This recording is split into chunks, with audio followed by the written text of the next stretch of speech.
What if wisdom, success, pleasure, and wealth still left you empty? What if you gained everything the world offers, yet found it meaningless?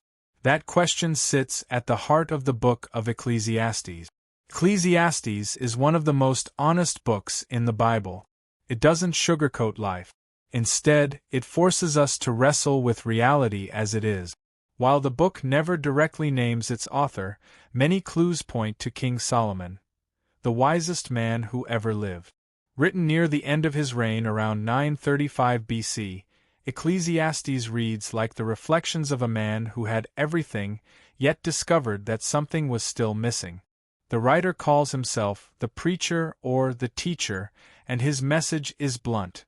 Vanity of vanities, all is vanity. The word vanity, also translated as meaningless, appears again and again, reminding us how temporary life really is. The preacher searches for meaning under the sun, meaning life viewed purely from an earthly perspective. He explores knowledge and science, wisdom and philosophy, pleasure and laughter, alcohol and entertainment, grand building projects, wealth, luxury, and even moral living.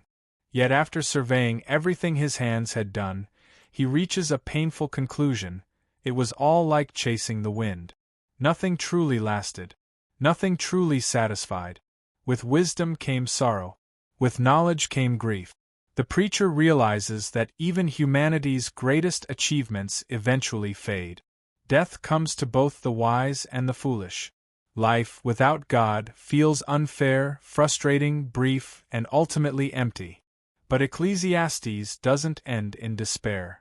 It ends in clarity. The preacher finally lifts his eyes beyond, under the sun, and points to God. He urges us to remember our Creator while we are still young, before life slips away.